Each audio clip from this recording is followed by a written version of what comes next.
ஒரு வழியா கம்யூனிஸ்ட் வந்து போய் டேக் போட்டாங்க. திமுக கையெழுத்து போட்டாச்சு. என்ன அப்படின்னா 50 தொகுதியில போட்டிட்டு இருந்த ஒரு ஆட்களுக்கு வெறும் 5 தொகுதி, ஒரு சைபரே கட்டு. 5 தொகுதி, அதாவது போன தேர்தலையாவது 6 தொகுதியில் நின்னாங்க, இந்த தடவை 5. இனி போற போக்கு பார்த்தா நம்ம மதிமுக வைகோ நிலைமை தான் வரும்னு நினைக்கிறேன். வைகோவுடைய கட்சி ஆரம்பிச்ச காலத்துல கலைஞரே பயந்தாரு, இவர் அடுத்த சிஎம்மா வரது கூட வாய்ப்பு இருக்கான்னு. அத்தனை இளைஞர்கள் பட்டாலும் வழக்கறிஞர்களும் அவர் பின்னாடி போனாங்க. ஸோ அவரோட நிலைமை என்னன்னு பார்த்தீங்கன்னா 4 சீட்டு கிடைச்சது அப்படிங்கிறார். 4 சீட்ல 3 சீட்டு உதயசூரியன் சின்னத்துல போட்டியிட சொல்லியிருக்காங்க. ஒரே ஒரு சீட்டு தான் வைகோக்கு. இதுல வேற துரை வைகோ என்ன சொல்லியிருக்கிறாரு, நான் போட்டியிட்டா பம்பர சின்னத்துல தான் போட்டியிடுவேன். இப்ப அப்பாவா பிள்ளைய யாருக்கு பம்பரங்கிறது நீங்களே முடிவு பண்ணிக்கோங்கன்ற நிலைமையில வந்துட்டாங்க. இந்த ஒரு சீட்டு தான் பாக்கியே இருக்கு. இன்னும் அடுத்த வருஷம் பார்த்தா 0. அடுத்தது பின்னாடி வந்துட்டு இருக்கு கம்யூனிஸ்ட், மற்ற கட்சிகள்லாம் வந்துகிட்டே இருக்கு அப்படின்னு தான் சொல்லணும். கிட்டத்தட்ட பார்த்தீங்கன்னா கம்யூனிசம் நாடு பூரா எந்த இடத்துலையும் ஃபாலோ பண்ணாம ஒரு கேரளாவில் மட்டும் இன்னும் கொஞ்சம் உயிரோடு இருக்கு அப்படிங்கிற பட்சத்தில் ப்ராக்டிக்கல் லைஃபுக்கு முதலாளித்துவம்லாம் ஒர்க் அவுட் ஆகலை. ஸோ ஆனாலும் வந்து ஒரு ஒரு தொழிலாளர்களுக்காக எப்பயுமே உடன் நிற்கும் ஒரு இயக்கமாக பார்க்கப்படுது.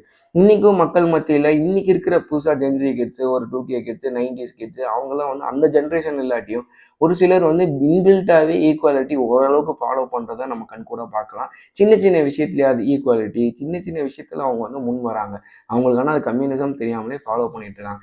இப்போ டிவிகே மாதிரி சில கட்சிகள், நாம் தமிழர் மாதிரி சில கட்சிகளே தனியாக நிற்கிறதுக்கு தயங்குறது இல்லைங்கும் போது, இனிமேல் தான் நீங்கள் கொள்கையை பரப்பணுமா? கம்யூனிசம்னா என்னன்னு யாருக்குமே தெரியாதா? பேசிக்காக எல்லாத்துக்கும் தெரியும் தானே. சாம்சங் தொழிலாளர்கள் பிரச்சனையில் போய் நிற்கல, ஒரு துப்புரவு தொழிலாளர்கள் 6 மாசமா போராடிட்டு இருக்காங்க, அதுக்காக என்னன்னு கூட கேட்கல.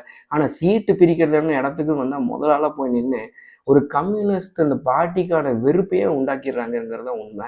அஃப்கோர்ஸ் இன்னைக்கு யாருக்குமே கம்யூனிசம் மேலே பெரிய உடன்பாடு இல்லை. பட் ஆனால் சில பல கொள்கைகளை நம்ம எடுத்துக்க தான் செய்கிறோம். ஏன்னா கன்னியாகுமரிக்கு பாடு இந்த பக்கம் போய் பார்த்தீங்கன்னா காங்கிரஸோட கூட்டணி, கன்னியாகுமரிக்கு இந்த பக்கம் பார்த்தீங்கன்னா நம்ம கூட காங்கிரஸ் கூட கூட்டணி. இப்படி ஒரு நிலைப்பாட்டில் இருக்கிறனால நம்மளால கரெக்டாக பின் பாயிண்ட் பண்ண முடியல. ஏன் தனித்து போட்டிட்டு உங்களுக்குலாம் திராணி இல்லை? 15 வருஷமா நாம் தமிழர் போட்டிட்டு இது பண்றாங்க இல்லையா? இப்போ டிவிக்கு இருக்காங்க, எதிர்கட்சியை அந்தஸ்து கொடுக்குறாங்க, டெப்டி சிஎம் கொடுக்குறாங்க, கேட்குற அத்தனையும் கொடுக்க தயாரா இருந்தும் ஏன் தனியா நிற்கிறாங்க? பாஜகவோட போகும்போது மைனாரிட்டி ஓட்டுகள் பிரியுமோங்கிற பயத்துல தான் இன்னும் இழுவையிலேயே இருக்கு. இதுக்கு மேல சேருமாங்கிறது தெரியல. அட்லீஸ்ட் அந்த நிலைப்பாடு எடுக்க முடியுது இல்லையா?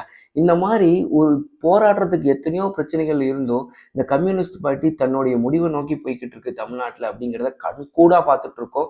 கண்கூட அந்த பார்ட்டி 0 ஆக போகுது. மதிமுக நாம தான் நாளைக்கு அவருக்கும் வரும்னு தெரியும், நல்லா பச்சையா தெரியுது.